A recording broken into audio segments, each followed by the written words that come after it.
آخر موت کے وقت 4 فرشتے آ کر انسان کو کیا کہتے ہیں؟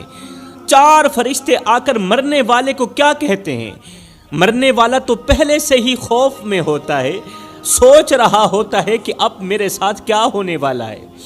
دل میں ایک ہی سوال گردش کر رہا ہوتا ہے کہ میرے ساتھ اچھا سلوک ہوگا یا برا سلوک ہوگا، میری روح آسانی سے کھینچی جائے گی یا سختی کے ساتھ کھینچی جائے گی، میری اگلی منزل جنت ہوگی یا جہنم ہوگی، اور دنیا میں جو میں نے کیا اس کی جزا اور سزا مجھے ملے گی یا نہیں ملے گی۔ اور مرنے والا یہ بھی سوچ رہا ہوتا ہے کہ جو مال میں پیچھے چھوڑ کر جا رہا ہوں اس کا حساب مجھ سے لیا جائے گا یا پھر وہ مال استعمال کرنے والوں سے لیا جائے گا۔ یہ سارے خیال ایک ساتھ دل پر بوجھ بنے ہوتے ہیں، یہ سارے خیال ذہن میں بوجھ بنے ہوتے ہیں۔ مرنے والا ابھی انہی سوچوں میں ڈوبا ہوا ہی ہوتا ہے، انہی سوچوں میں ڈوبا ہوا ہی ہوتا ہے کہ پہلا فرشتہ آسمان سے زمین پر اترتا ہے، پہلا فرشتہ آسمان سے زمین پر اترتا ہے، مرنے والے کے سرہانے آ کر کھڑا ہو جاتا ہے اور پھر بلند آواز سے کہتا ہے، اے مرنے والے، میں وہ فرشتہ ہوں جو تیرے رزق پر مقرر کیا گیا تھا۔ میں روزانہ تیرے لیے رزق کا بندوبست کرتا تھا، تیرے لیے روٹی کا انتظام کرتا تھا، تیرے لیے روزی کا انتظام کرتا تھا، تیرے لیے روزی تلاش کرتا تھا۔ وہ کوئی اور نہیں تھا، وہ میں ہی تھا جس کی وجہ سے تو زندگی میں ایک رات بھی بھوکا نہیں سویا تھا۔ وہ کوئی اور نہیں تھا، وہ میری ہی وجہ تھی۔ وہ سب کچھ میں ہی کرتا رہا اللہ کے حکم پر۔ تیرے نصیب کی کتابوں میں جتنا کچھ تیرا رزق لکھا گیا تھا وہ سب میں نے تیرے پاس پہنچا دیا، نہ اس میں کمی ہوئی نہ دیر ہوئی، نہ کمی ہوئی نہ اس میں نہ دیر ہوئی، نہ زیادہ ہوا نہ ہی کم ہوا۔ اب میں نے دھرتی کا چپا چپا چھان مارا ہے، آج کے دن میں نے دھرتی کا چپا چپا چھان مارا ہے، تیرے لیے روٹی کا ایک ٹکڑا بھی باقی نہیں رہا، ایک لقمہ بھی باقی نہیں رہا۔ تو یوں سمجھ لے کہ گندم کا ایک دانہ بھی تیرے لیے باقی نہیں رہا، تیرے نصیب کا رزق سب ختم ہو چکا ہے۔ مرنے والا فرشتے کی یہ بات سن کر سوچتا ہے کہ میں نے دنیا میں اتنا مال کمایا، اتنا پیسہ کمایا، اتنی محنت کی، دن رات ایک کی، اور اپنے پیچھے بہت سارا مال چھوڑ کر جا رہا ہوں۔ یہاں پر مجھے حضرت غوث اعظم کا ایک جملہ یاد آ گیا، میری قوم کے نوجوانوں۔ حضرت سیدنا غوث اعظم نے فرمایا تھا، او ماڑی بنانے والے، او محل بنانے والے، ماڑی بنا رہا ہے تو، محل بنا رہا ہے تو، بسیں گے کوئی اور، حساب تجھے دینا پڑے گا۔ حلال و حرام کی تمیز کیے بغیر مال جمع کر رہا ہے تو، بینک بیلنس بہت زیادہ کر رہا ہے تو مر جائے گا، کھانے والے کھائیں گے، حساب تجھ سے لیا جائے گا۔ وہ اپنے پیچھے بہت سارا مال چھوڑ کر جا رہا ہے مرنے والا۔ مرنے والا سوچتا ہے کہ میں نے اتنا سارا مال کمایا، اتنی محنت کی، دن رات ایک کیے، اور اپنے پیچھے بہت سارا مال چھوڑ کر جا رہا ہوں، لیکن افسوس کہ اس مال میں سے آج مجھے ایک نوالا بھی نصیب نہیں، ایک نوالا بھی نصیب نہیں۔ جو کچھ میں نے جمع کیا وہ سب یہیں رہ گیا، میرے نصیب کا ایک ایک نوالا اس مال سے ختم ہو چکا ہے، اور اب میرے لیے کچھ بھی باقی نہیں رہا دنیا میں۔ ابھی پہلے فرشتے سے بات چیت ختم نہیں ہوتی کہ اتنے میں دوسرا فرشتہ آسمان سے زمین پر اترتا ہے، اور یہ میت کے پیروں والی سائڈ سے کھڑا ہو جاتا ہے۔ دوسرا فرشتہ آسمان سے زمین پر اترتا ہے، مرنے والے کے پیروں والی سائڈ سے کھڑا ہو جاتا ہے، پھر بلند آواز سے کہتا ہے، او مرنے والے، میں وہ فرشتہ ہوں جسے تیرے پانی پر مقرر کیا گیا تھا۔ میری ڈیوٹی تھی کہ دنیا میں جہاں کہیں تیری قسمت کا پانی ہو، میں وہ پانی ڈھونڈ کر تلاش کر کے تیرے تک پہنچاؤں، چاہے وہ سفر میں ہو یا گھر میں ہو، قریب ہو یا دور ہو۔ لیکن افسوس، آج میں نے دنیا کا چپا چپا چھان مارا ہے، آج میں نے دھرتی کا چپا چپا چھان مارا ہے، ہر گلی ہر کونے میں میں نے دیکھا، مگر مجھے تیری قسمت کا ایک قطرہ پانی بھی نظر نہیں آیا، تیرے لیے ایک قطرہ پانی کا بھی باقی نہیں بچا۔ میں نے اپنی ڈیوٹی نبھانے میں ذرا بھی غفلت نہیں کی، دھرتی کا چپا چپا چھان مارا صرف تیرے لیے کہ تجھے ایک گھونٹ میسر ہو جائے، ایک گھونٹ پانی کا مل جائے۔ جو حکم ملا تھا میں نے وہ پورا کیا۔ اللہ نے میری ڈیوٹی لگا دی تھی نا، اللہ نے میری ڈیوٹی لگا رکھی تھی کہ میں نے تجھے پانی تلاش کر کے تیرے حلق کے نیچے لے کر جانا ہے۔ اب پوری دنیا میں، روئے زمین میں نے چپا چپا چھان مارا ہے، تیرے لیے پانی کا ایک قطرہ بھی باقی نہیں رہا۔ لہٰذا میں تمہیں بتلانے کے لیے آیا ہوں، آخری مرتبہ تیرے پاس آیا ہوں، تمہیں بتلانے کے لیے آیا ہوں کہ دنیا میں تیرے نصیب کا ایک گھونٹ پانی کا بھی نہیں بچا ہے، ایک گھونٹ پانی کا بھی نہیں بچا۔ لہٰذا اب تو اگلی دنیا کی طرف جانے والا ہے۔ مرنے والا چیخنے کی کوشش کرتا ہے یہ خبر سن کر کہ میرے لیے پانی کا ایک گھونٹ بھی باقی نہیں بچا دنیا میں۔ مرنے والا رونے کی، چیخنے کی کوشش کرتا ہے مگر چیخ نہیں سکتا، بس اس کی آنکھوں سے آنسو نکلتے رہتے ہیں۔ میرے محترم بھائیو، آپ نے غور کیا ہوگا کہ مرنے والے کی آنکھوں سے آنسو نکل رہے ہوتے ہیں۔ آپ کے ارد گرد حق ہمسائے، آپ کے گھر والوں میں سے جب کسی کا انتقال ہوا ہوگا، آپ نے غور کیا ہوگا کہ انتقال کے وقت، روح کے نکلتے وقت مرنے والے کی آنکھوں سے آنسو نکلتے ہیں، آنسو نکل رہے ہوتے ہیں۔ دراصل وہ اسی وجہ سے نکل رہے ہوتے ہیں کہ اب اس کا دنیا میں رزق اور پانی کا ایک گھونٹ بھی باقی نہیں رہا، نہ تو روٹی باقی رہی ہے، نہ تو ایک گھونٹ پانی کا باقی رہا ہے، ایک گھونٹ تو کیا ایک قطرہ بھی باقی نہیں بچا، کیونکہ اب اسے یقین ہو گیا ہوتا ہے کہ میں اپنی بیوی، بچے، اپنا مال سب کچھ چھوڑ کر اگلے جہان کو جا رہا ہوں۔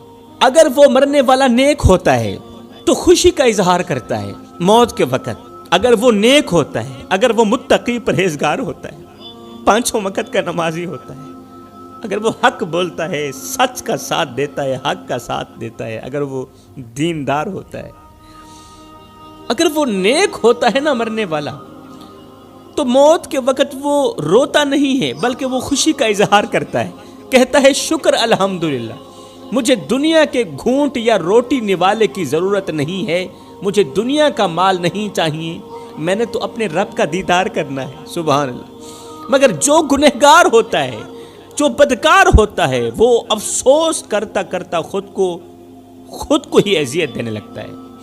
وہ جب افسوس کرتا ہے تو اس کو تکلیف ملتی ہے، موت کے وقت بھی تکلیف ملتی ہے۔ ابھی دوسرے فرشتے سے بات ختم نہیں ہوتی کہ اتنے میں تیسرا فرشتہ آسمان سے زمین پر اترتا ہے۔ یہ فرشتہ مرنے والے کی دوسری جگہ کھڑا ہو جاتا ہے، دوسری جانب کھڑا ہو جاتا ہے اور بلند آواز سے افسوس کرتا ہوا کہتا ہے، اے مرنے والے، میں وہ فرشتہ ہوں جسے اللہ نے تیری طاقت پر مقرر کیا تھا، میں ہی تھا جو تجھے چلاتا تھا، اللہ نے میری ڈیوٹی لگا رکھی تھی، میں ہی تھا تجھے چلاتا تھا، تجھے پھراتا تھا، تجھے اٹھاتا تھا، تجھے بٹھاتا تھا اور تیرے اندر قوت اور طاقت بھرتا تھا تاکہ تو اٹھ سکے، تاکہ تو بیٹھ سکے، چل سکے، پھر سکے۔ میں نے اللہ کے حکم سے تیرے اندر وہ طاقت بھری تھی جس کی وجہ سے تو مشکل کام آسانی سے کر لیتا تھا، مشکل ترین کام آسانی سے کر لیتا تھا، جس طاقت کے سہارے تو ہاتھیوں کو اٹھا لینے کی باتیں کرتا تھا، شیروں کو نچا لینے کے دعوے کرتا تھا، ہاتھیوں کو اٹھاتا بھی تھا، تو شیروں کو اپنی ایک انگل کے اشارے سے نچاتا بھی تھا، پہلوانوں کو گرا دیتا تھا، بڑے بڑے بہادروں کو ہرا دیتا تھا۔ تیری طاقت کے چرچے تھے، تیری قوت کے تذکرے تھے، اور تو اپنے مضبوط بازوؤں پر مان کرتا تھا، تکبر کرتا تھا۔ مگر افسوس، آج میں نے زمین کے ہر ایک کونے پر نظر دوڑائی ہے، پوری زمین چھان ماری ہے، دھرتی کا چپا چپا چھان مارا ہے، لیکن مجھے کہیں بھی تیرے حصے کی طاقت نہیں ملی۔ آج میں تجھے وہ قوت اور وہ طاقت مہیا کرنے سے قاصر ہوں جو کبھی تیرا مان ہوا کرتی تھی طاقت، کیونکہ اللہ نے تیرے حصے کی طاقت اس دنیا سے ختم کر دی ہے۔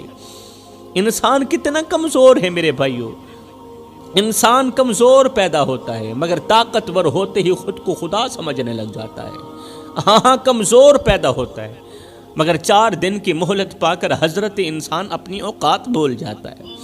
جب انسان اپنی اوقات بھول جاتا ہے تو پھر اسے اتنا پتہ بھی نہیں رہتا کہ مٹی کا کھلونا جیتے جی تو بہت شور مچاتا ہے، لیکن جب مرتا ہے تو پھر مر ہی جاتا ہے۔ اے حضرت انسان، تیرے غرور کی اوقات تو بس اتنی سی ہے، تیرے تکبر کی اوقات تو بس اتنی سی ہے کہ جب تو دنیا میں آیا تھا تو لوگوں نے ہی تیرے ننگے وجود کو ڈھانپا تھا، اور جب تو دنیا سے گیا تھا، مرا تھا، تو لوگوں نے ہی تیرے ننگے وجود کو ڈھانپ کر تجھے رخصت کیا تھا۔ تو غرور کس بات کا کرتا ہے؟ ایک قبرستان کے اوپر لکھا تھا، قبر کے ایک پتھر پر لکھا تھا کہ منزل تو تیری یہی تھی، بس زندگی گزر گئی آتے آتے، اور نادان کیا ملا تجھے اس دنیا سے، اپنوں نے ہی دفنایا تجھے جاتے جاتے۔ اے بندے، نہ کفن میں جیب ہے، نہ قبر میں الماری ہے، اور کمال کی بات تو یہ ہے کہ موت کا فرشتہ رشوت بھی نہیں لیتا، موت کا فرشتہ رشوت بھی نہیں لیتا۔ اللہ اکبر۔ اب اس کے دل پر بوجھ بڑھ جاتا ہے، مرنے والے کے دل پر بوجھ بڑھ جاتا ہے، اور وہ سوچنے لگتا ہے کہ کاش میں نے آج کے اس دن اور اس لمحے کو یاد رکھا ہوتا، کاش میں نے اپنی ساری زندگی غفلت میں نہ گزاری ہوتی، کاش میں نے اپنی طاقت پر مان نہ کیا ہوتا، کاش میرا ذہن اس بات کو مان لیتا کہ ایک دن ایسا آئے گا جب میں بالکل بے جان ہو جاؤں گا۔ مجھے تو اس چیز کا علم بھی نہیں تھا، میں نے زندگی میں کبھی سوچا بھی نہیں تھا کہ میرے ساتھ بھی یہ ہوگا۔ حضرت سیدنا یعقوب علیہ السلام نے فرمایا تھا، اے ملک الموت، اے فرشتے، جب تم میری روح نکالنے کے لیے آنا تو پہلے مجھے بتانا، پہلے مجھے بتانا۔ ملک الموت نے کہا ٹھیک ہے، اے اللہ کے نبی، جب میں آپ کی روح آپ کے جسم سے الگ کرنے کے لیے آؤں گا نا، پہلے میں تمہیں بتاؤں گا کہ میں آ رہا ہوں۔ وقت گزرتا گیا، حضرت یعقوب علیہ السلام کی زندگی کے دن مکمل ہو گئے، جتنا کھانا تھا کھا لیا، جتنا پینا تھا پی لیا، آپ کے نصیب کا رزق ختم ہو گیا۔ اللہ اکبر۔ ایک دن اسرائیل علیہ السلام آ گیا روح نکالنے کے لیے۔ اللہ کے نبی نے فرمایا، اے اسرائیل، میں نے تجھے کہا نہیں تھا جب میرے پاس آنا تو پہلے مجھے بتانا، جب میری روح نکالنے کے لیے آنا تو پہلے مجھے خبر دینا، پہلے مجھے خبر دینا۔ ملک الموت نے کہا، اے اللہ کے نبی، ایک بار نہیں 10 مرتبہ میں تمہیں بتا چکا ہوں کہ میں آپ کے پاس آ رہا ہوں، تیاری کر لیں۔ اللہ کے نبی نے فرمایا، وہ کس طرح؟ ملک الموت نے کہا، آپ کی داڑھی کے سفید بال، یہ میرا قاصد ہی تو تھا۔ داڑھی پہلے سیاہ تھی پھر سفید ہو گئی، وہ جو سفیدی تھی وہ سفیدی نہیں، وہ میرا قاصد ہی تھا کہ اب میں آپ کے پاس آنے والا۔ آپ کے ہی محلے میں فلاں جگہ پر فوت کی ہوئی تھی، کوئی مرا تھا، آپ نے جنازہ پڑھایا تھا۔ میں صرف ان کو مارنے کے لیے نہیں آیا تھا، آپ کو بتانے کے لیے بھی آیا تھا کہ حضرت آج ان کی باری ہے، کل آپ بھی تیار ہو جائیں۔ تو مرنے والا سوچتا ہے، مرنے والا سوچتا ہے کہ مجھے تو پتہ بھی نہیں تھا، خبر بھی نہیں تھی کہ میری زندگی میں یہ دن لکھا ہوگا، میرے ساتھ بھی یہ کچھ ہوگا۔ میرے بھائیوں، مرنے والے صرف مرتے نہیں بلکہ وہ ہم پر احسان کر کے بھی جاتے ہیں۔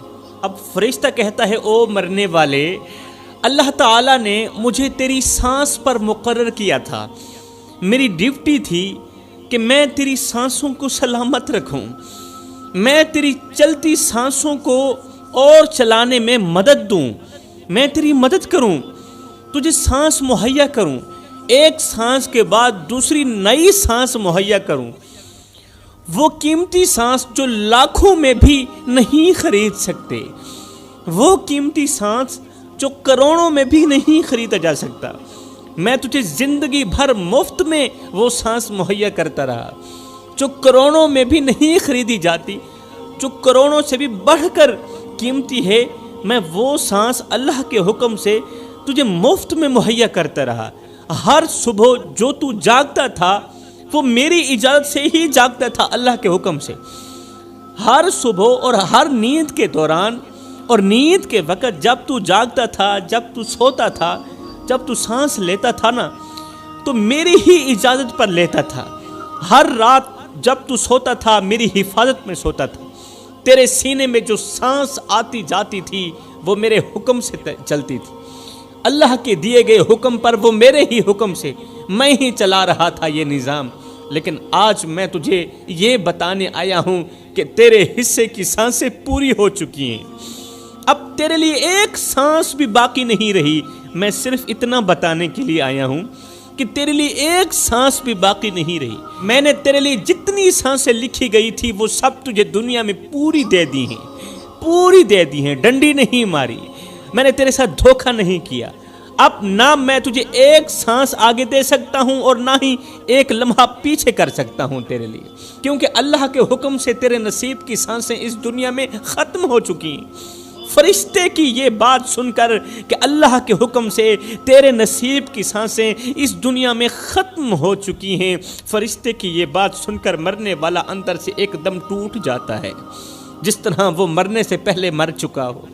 اسے یقین ہو جاتا ہے کہ اب واپسی کا کوئی راستہ نہیں ہے، اب نہ سانس باقی ہے، نہ طاقت، نہ پانی، نہ رزق، اور وہ سمجھ جاتا ہے کہ اب اصل سفر شروع ہونے والا ہے، اب اگلے جہان والا سفر شروع ہونے والا، وہ سفر جس میں دنیا کی کوئی چیز ساتھ نہیں جائے گی، کوئی چیز ساتھ نہیں جائے گی۔ میں نے کہا ہے نہ کفن میں جیب ہے، نہ قبر میں الماری ہے، اور کمال کی بات تو یہ ہے کہ موت کا فرشتہ رشوت بھی نہیں لیتا۔ اس کے بعد پھر کیا ہوتا ہے؟ حضرت سیدنا عزرائیل علیہ السلام، جسے ملک الموت کہا جاتا ہے، مرنے والے کی چارپائی پر لیٹے ہوئے شخص کی روح نکالنا شروع کر دیتے ہیں۔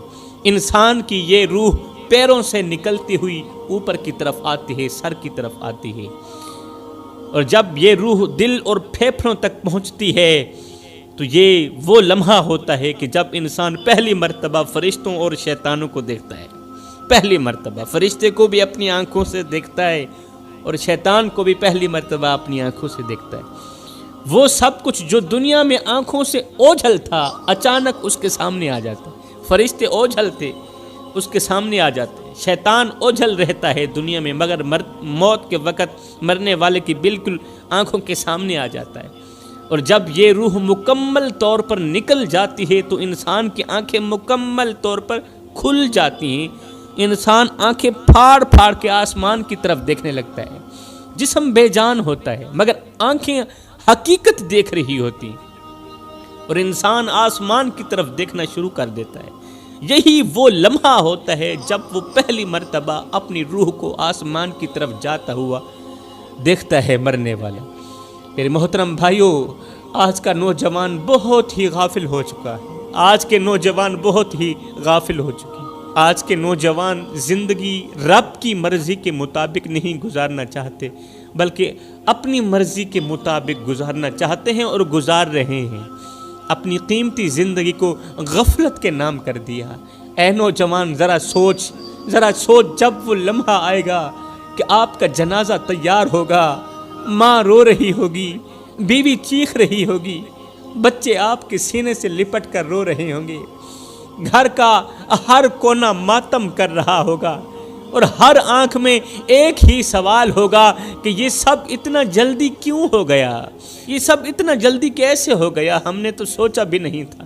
کوئی آپ کو روک نہیں سکے گا، کوئی آپ کو اپنے ساتھ نہیں رکھ سکے گا، کیونکہ موت کے وقت کی گھڑی میں نہ ماں کی دعا کام آئے گی، نہ بچوں کی چیخیں کام آئیں گی، کیونکہ اس وقت تمہارا وقت ختم ہو چکا ہوگا۔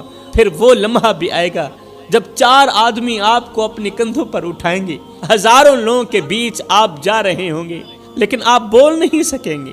دل کے اندر بہت کچھ کہنے کو ہوگا مگر زبان ہمیشہ کے لیے بند ہو چکی ہوگی، آپ کی زبان بند ہوگی، آپ کے ہاتھ پاؤں رک گئے ہوں گے، اور جسم کی خاموشی صاف بتا رہی ہوگی کہ اب اس جسم کے اندر کچھ بھی باقی نہیں رہا، اب اس جسم کے اندر نہ طاقت ہے، نہ قوت ہے، نہ تو اس کے اندر اختیار ہے، اب اختیار ختم ہو گیا ہے، اب طاقت ختم ہو گئی ہے۔ اور سب سے خوفناک لمحہ جب آپ کو قبر میں اتارا جائے گا، وہ جگہ جہاں نہ آواز جاتی ہے، نہ کوئی لوٹ کر دیکھتا ہے، سفید کفن میں لپٹے ہوئے جسم کو 4 آدمی قبر کے اندر اتاریں گے۔ اللہ فرماتا ہے، او میرے بندے، شکر کر ہم نے تجھے موت عطا کر دی، اور ہم نے تجھے قبر جیسا خوبصورت مکان دیا۔ اور کتا بھی تو مر جاتا ہے، گھسیٹ کے روڑی پہ ڈال دیا جاتا ہے، بکری بھی تو مری تھی، گھسیٹ کے روڑی پہ ڈال دی گئی۔ اے میرے بندے، اگر تجھے بھی گھسیٹ کر روڑے پہ ڈال دیا جاتا تو کیا تھا؟ اگر تیری میت کو بھی جلا دیا جاتا تو کیا تھا؟ فرمایا نانا یہ میرا شاہکار ہے، پہلے اسے غسل دو، پھر اس کو چٹا لباس پہنا دو، لٹھے کا سوٹ پہنا دو۔ میرے شاہکار نے ساری زندگی غربت میں گزاری ہے، کبھی مہنگا سوٹ نہیں پہن دیکھا، کبھی لٹھے کا سوٹ نہیں پہن دیکھا، اسے لٹھے کا سوٹ پہنا دو اور جگہ جگہ پر خوشبو بھی لگا دینا، جگہ جگہ پر خوشبو لگا دینا۔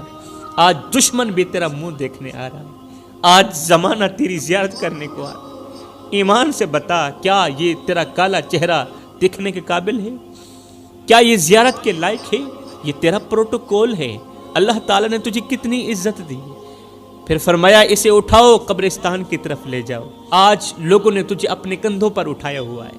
فرمایا ایک بندہ بھی نہیں، 4 بندے اٹھائیں، اور ہاں کندھا بھی بدلتے رہنا، اور ہاں آہستہ آہستہ چلنا، کہیں میرے شاہکار کو دھکا بھی نہ لگ جائے۔